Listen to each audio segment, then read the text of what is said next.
Muy buenos días, hermanos en Cristo y María, una mañana más aquí para compartir la palabra dulce de Dios. Les habla el Padre Tomás Galarza Figueroa.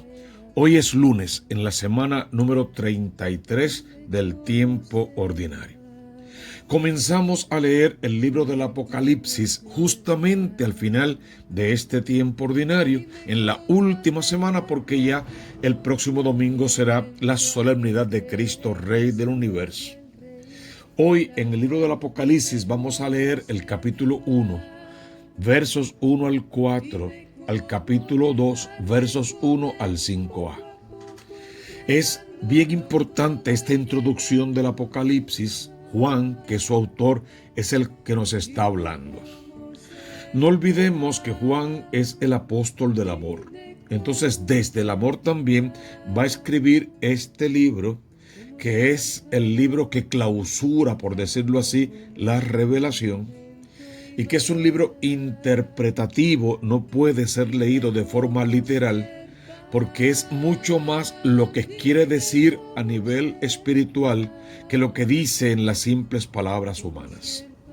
Por lo tanto, siempre vamos tras el trasfondo de lo que está dicho y siempre queremos que sea el Espíritu Santo el que nos guíe para interpretar y entender esto que Juan nos dice en el Apocalipsis. Bueno, que el Dios del amor a través de Juan nos dice en el Apocalipsis, y que la Iglesia siempre como madre y maestra se ha encargado de interpretar para nosotros. El libro comienza así: Revelación de Jesucristo. Va dirigido a las primeras iglesias y hoy específicamente a la iglesia de Éfeso. Es como si quisiera que cada una de esas iglesias primitivas hiciera un examen de conciencia y viera si de verdad está cumpliendo con el amor primero, con lo que Cristo quiso enseñarles a través de los primeros 12 apóstoles y que luego les fue dejando en los escritos, tanto en los que ya existían en el Antiguo Testamento y los que empezaron a escribirse unos 60 y tantos años después de la resurrección de Cristo. Revelación de Jesucristo, que Dios le encargó mostrar a sus siervos acerca de lo que tiene que suceder pronto. Y hablaban de la segunda venida, que no olviden que ellos pensaban que sería inminente, que muchos de ellos estarían vivos cuando eso ocurriera. La dio a conocer enviando su ángel a su siervo Juan. Es la revelación que Dios mismo a través de su ángel le va a hacer al apóstol San Juan para que nos tenga al día con estos escritos del Apocalipsis. El cual Juan fue testigo de la palabra de Dios y del testimonio de Jesucristo de todo cuanto vio. Juan es testigo ocular de la vida del Maestro, pasión, muerte y resurrección. Ahora bien, mira qué bonito dice para ti: bienaventurado el que lee y los que escuchan las palabras de esta profecía y guardan lo que en ella está escrito, porque el tiempo está cerca. No olviden un texto bíblico: el día y la hora nadie lo sabe. Está tan cerca cuan tan lejos puede estar. Pero a ti y a mí y a todo cristiano verdadero, lo único que le importa es estar alerta, estar en vigilia, estar preparado para cuando llegue el gran día de la segunda venida de Cristo. Bienaventurado tú que lees, tú que escuchas esta profecía, igual que todas las profecías del Antiguo Testamento, porque guardando, cumpliendo con lo que aquí nos piden, seguramente resucitaremos con Cristo en el último día. Juan a las 7 iglesias de Asia. Son 7 iglesias que se han establecido por todo Asia. No significa que son distintas a aquella primera iglesia que Cristo vino a fundar sobre la cabeza de Pedro, sino que son dentro de todo manifestaciones de esa misma iglesia, brotes de esa misma iglesia que más tarde va a comenzar a canalizarse en la catolicidad, o sea, en la universalidad del mensaje que Cristo nos dejó. Juan a las 7 iglesias de Asia. Gracia y paz a ustedes. El saludo no es nuevo. Asimismo saludó Cristo en la mañana de la resurrección. La paz sea con ustedes. El famoso Shalom, que hasta hoy lo pronunciamos de igual manera. Gracia y paz a ustedes de parte del que es, del que era y del que ha de venir. Ese no es otro que el Cristo de la gloria. Y aunque si bien se referiría al Espíritu Santo porque es el Espíritu, según el mismo Cristo, quien al final vendría para enseñarnos todo lo que tenemos que saber, esa frase en particular se refiere al Cristo de la gloria, el que es, el que era porque existía antes del tiempo y el que ha de venir porque prometió que vendría en una segunda venida. De parte de los 7 espíritus que están ante su trono, así como no son 7 iglesias distintas, tampoco son 7 distintos Espíritus Santos de Dios. Es el mismo espíritu que se divide siempre en forma de lengua y se va posando sobre cada iglesia que van haciendo para luego formar, dijimos ya, la universalidad del brote de esa iglesia. Escribe al ángel de la iglesia en Éfeso. Ese Espíritu Santo pretende que escuchemos al Señor y el Señor le decía a Juan, escríbele Juan al ángel de la iglesia de Éfeso.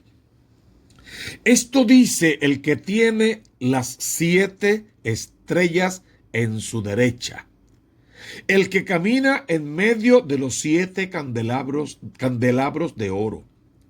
Conozco tus obras, conozco tu fatiga, tu perseverancia, que no puedes soportar a los malvados y que has puesto a prueba a los que se llaman apóstoles, pero que no lo son y han descubierto que son mentirosos. El Espíritu Santo de Dios le está hablando a Juan. Por ende, le está hablando a la iglesia. Y a la iglesia de Éfeso en particular, esto dice el que tiene los 7 sellos y las 7 estrellas. No olviden que todo eso, en fin de cuentas, lo que representa es el señorío, el poderío del Cristo de la gloria. Y Cristo le dice a Juan al corazón, Juan, yo conozco tus obras y conozco tus fatigas. Yo conozco tu perseverancia. Yo sé que tú no puedes soportar a los malvados. Dios diría, tampoco yo puedo soportarlos. Y tú has puesto a prueba a los que se llaman apóstoles, pero que no lo son, y has descubierto que son mentirosos. Está felicitando a Juan por su trabajo, por su apostolado, por su predicación, por su fidelidad, por desenmascarar a los falsos profetas, aquellos que vienen como corderos mansos, pero que son lobos rapaces, los felicita. Pero dentro de la felicitación no se libra de un pequeño regaño. Fíjate lo que le dice a continuación. Tienes perseverancia y has sufrido por mi nombre y no has desfallecido, y eso es bueno, pero, y ahí va el pero, tengo contra ti que has abandonado tu amor primero. Y habría que preguntarse realmente a qué se refiere en torno a la persona de Juan. Cristo jamás abandonó su amor primero. No puede estar hablando de Cristo. Estaría hablando de Juan, de la iglesia de Éfeso en aquel momento, de las 7 iglesias de Asia, de todas las iglesias que empezaron a brotar y a nacer, y ahora de la iglesia universal, de la iglesia católica, de la iglesia que Cristo fundó sobre la cabeza de Pedro. Tengo una queja contra ti, porque has abandonado tu amor primero, porque no siempre has sido fiel a la enseñanza del evangelio, porque te has prostituido con dioses falsos y has oído la voz de pastores que son embusteros y mentirosos, y que ha llegado incluso a decir que son el anticristo, y que de ellos ha llegado a decir anatema sean, lo que traducido bien significaría maldito sea aquel que te predicó un evangelio distinto. Acuérdate pues de dónde has caído, conviértete y haz las obras primeras. Vuelve al amor primero. Y el amor primero del católico siempre es el Cristo de la gloria. Vuelve a la enseñanza de aquel primer evangelio que se te predicó. No olvides la coinonía, que es la comunidad, y dentro de esa coinonía hay un mensaje. Hay un querigma, hay un primer anuncio que es el que tiene que ser llevado fielmente a todas las almas de todos los tiempos dentro de la iglesia, porque Cristo funda su iglesia en singular. A esa primera lectura, que hay muchísimo más que decir del Apocalipsis y lo iremos viendo poco a poco, responde la iglesia con el Salmo número 1. Al vencedor le daré a comer del árbol de la vida. Lógico, porque el que se quede varado en el camino, el que fracase en su intento de salvación, no verá el rostro de Dios. Y define al hombre dichoso. Veamos por lo menos el primer versículo. Dichoso el hombre que no sigue el consejo de los impíos. Los escucha de paso, mas no sigue sus consejos. Y como no sigue esos consejos, el próximo verso dice, no entra por la senda de los pecadores. Es dichoso el hombre que no sigue el consejo del impío, no entra por la senda de los pecadores, y como no entra, dice el tercer verso, no se sienta en la reunión de los cínicos. Ni los sigue, ni entra con ellos, ni se sienta con ellos. Su gozo es muy otra cosa, mucho más que estar y compartir con los impíos. Su gozo es la ley del Señor y medita su ley de día y de noche. Luego lo va a describir como un árbol plantado al borde de la acequia, que cuanto emprende tiene buen fin, que sus frutos siempre están en su sazón, siempre están a tiempo y que su follaje siempre está verde. El evangelio que vemos en este lunes de la semana número 33 del tiempo ordinario está tomado, según San Lucas, en el capítulo 18, versos 35 al 43. Cuando se acerca Jesús a Jericó, es interesante este evangelio, porque algunos evangelistas los ponen entrando a Jericó, pero hay quien lo ponga saliendo de Jericó. En algún evangelio vamos a encontrar un ciego. Hay evangelistas que hablarán de 2 ciegos. Pero cuando se acercaba Jesús a Jericó, iba un ciego o había un ciego sentado al borde del camino. Lógico, estaba al borde del camino porque los ciegos, igual que los leprosos y otros tantos, vivían en la periferia. Eran los malqueridos, los incomprendidos, los rechazados. Se preguntaban por qué había quedado ciego, se pensaba en una maldición de ellos o de sus padres, y como quiera entraban en un tipo de misterio de impureza y por lo tanto, por lo general, estaban a las afueras de la ciudad o alrededor del templo pidiendo limosna, que era lo más que podían hacer con su vida. Y este estaba sentado al borde del camino pidiendo limosna. Ese día se da cuenta de que algo está pasando porque no pasaba la gente habitual. Sería ciego, no era sordo, por lo menos escuchaba el caminar de la gente, las conversaciones, y se daba cuenta que había más gente que de lo común y por lo tanto algo diferente estaba pasando, y no era un día como para que hubiera una fiesta o una algarabía en el pueblo. Y por lo tanto, al oír que pasaba gente, pregunta qué era aquello, y le informaron: pasa Jesús el Nazareno. De que había oído hablar de Jesús, había oído hablar, que hacía milagros, que hacía signos, que les daba de comer, que predicaba bien. Había oído hablar de Jesús. Lo sabemos porque dice la palabra que en cuanto le dijeron pasa Jesús el Nazareno, entonces empezó a gritar, no a decir palabritas, no a pedir por favor, empezó a gritar: Jesús, hijo de David, ten compasión de mí. Esa frase nos hace pensar que más que haber oído hablar de Jesús, había una intimidad con aquel desconocido. Porque fíjense que lo está llamando con uno de sus títulos mesiánicos: Jesús, hijo de David. Y le está pidiendo que haga por él aquello que por excelencia le toca hacer a Dios: ser compasivo y ser misericordioso.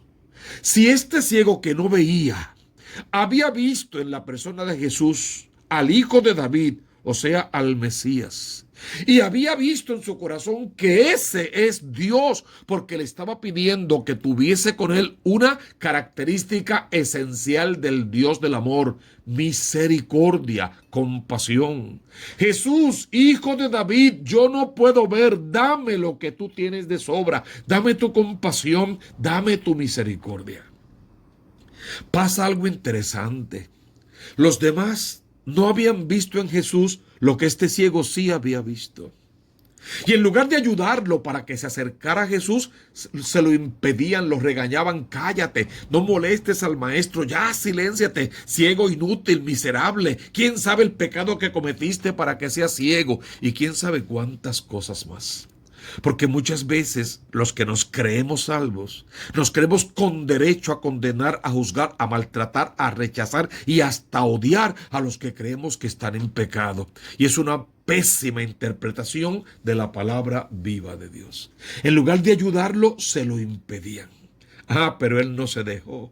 Dice la palabra que él gritaba más fuerte: Hijo de David, ten compasión de mí. Tanto gritó, tanta fue su insistencia, a pesar de las insistencias de los demás para que se callara, que Jesús se detuvo y mandó que se lo trajeran. Y me gusta que mandara que se lo traigan. Es la procesión del católico hacia el encuentro personal con Cristo en el sacramento de la confesión. Es la procesión que hacemos al momento de la Eucaristía para poder comernos al Cristo de la gloria. Tráiganmelo, vengan a mí todos los que estén cansados y agobiados, yo los aliviaré. Y efectivamente Jesús pide que lo trajeran y se lo trajeron. Cuando hizo su procesión, otro texto dice, se quitó el manto y dio un brinco. Cuando hizo su procesión y se acercó a Jesús, Jesús le pregunta, ¿qué quieres que haga por ti? Espérate, eso es una pregunta rara, porque una pregunta parecida recordarán que le hizo Herodes a la hija de Salomé, que danzó para él y comprometió su reino con aquella pregunta. Pídeme lo que quieras, aunque sea la mitad de mi reino te lo voy a dar. Y a causa de esa oferta y de lo que la hija de ella le pidió, de Herodías le pidió, tuvo que mandar a decapitar a Juan en la cárcel. Pues una pregunta parecida, salvando las diferencias, es la que Jesús le está haciendo a este ciego. ¿Qué quieres que haga por ti? Es como decir, lo que me pidas te lo voy a dar. ¿Cuál es la grandeza del ciego? Que pudiendo haber pedido riquezas y no sé cuántas cosas más, Señor, quiero ver, quiero recobrar la vista. De ti necesito lo que no tengo. Lo demás puedo buscarlo por mi cuenta. Quiero un encuentro personal contigo, que me saques de esta tiniebla, de este pecado, de esta mentira en la que vivo, de esta oscuridad, que me liberes, que me desates, que rompas mi cadena de la ceguera y me dejes verte, me dejes ver y me dejes poder seguirte por el camino. Fíjense que sin más adornos, Lucas dice que Jesús le respondió, recobra la vista. ¿Por qué la vas a recobrar? ¿Porque yo soy Dios? No. Recobra la vista porque tu fe te ha salvado. Porque me descubriste como el Hijo de David. Me descubriste como el Dios de la misericordia, porque sin ver me viste y viste más allá de todo lo que están aquí pueden ver. Sí, recobra la vista, tu fe, por tu fe, por lo que has hecho hoy, tu fe te ha salvado. Y enseguida recobró la vista, y no solamente recobró la vista, el texto dice, recobró la vista y lo seguía por el camino, glorificando a Dios. Y todo el pueblo al ver esto, con el ciego, alabó, bendijo y glorificó al Rey de Reyes. Es toda una manifestación de lo que Dios puede hacer por ti y por tus hijos. Todo el poder liberador que habita dentro del Hijo de David, del Mesías prometido, del Dios verdadero, del Dios de la misericordia. Es una exhibición de ese amor misericordioso de Dios que vino por ti y por mí, porque somos pecadores, para sacarnos de nuestro pecado y para hablarle a la iglesia que Dios está aquí con nosotros, que está de nuestra parte y que lo estará por siempre. Entonces es una invitación a la conversión. al encuentro personal con ese Cristo, a quitarnos el manto del pecado con el que nos cubrimos a veces y de la apariencia, los celos y la envidia, la vanidad, la hipocresía, la mentira, la doble vida, la infidelidad, los dioses falsos y tantas otras cosas más. Y a correr por el camino detrás del Cristo gritando: Jesús, Hijo de David, ten compasión de mí, porque tú eres el Mesías prometido, tú eres el Dios de la compasión y de la misericordia. Pidamos al Señor que nos toque el corazón en esta hora y el resto del día y de la semana, que podamos vivir esta última semana del tiempo ordinario y de todo el año litúrgico en la presencia del amor de Dios, para que en el nuevo Adviento con María Santísima podamos preñar de Dios nuestros corazones, para dar a luz en el tiempo de la Navidad a un Dios vivo, y nuestras familias por ese Dios sean salvadas. Recibe el abrazo del Espíritu Santo. No olvides la consigna: busca primero el reino de Dios con su justicia, y todo lo demás vendrá por añadidura. Te lo recuerdo siempre, suscríbete por favor a este canal Tomás Galarza Figueroa. Por favor suscríbete, dale like si te gusta, ponlo en tus redes sociales. Hace falta que más gente venga a este canal para que podamos hacerlo realmente grande. ¿Para qué? Para que sea grande la evangelización y la buena noticia llegue a todos los corazones. Suscríbete también al canal de la Diócesis de Mayagüez, porque allí están los temas formativos cada martes y puedes verlos toda la semana y están muy interesantes. Suscríbete por favor y no olvides la consigna, me encanta repetirlo: busca primero el reino de Dios con su justicia y todo lo demás vendrá por añadidura. Seas bendecido tú y tu casa en el nombre del Padre y del Hijo y del Espíritu Santo.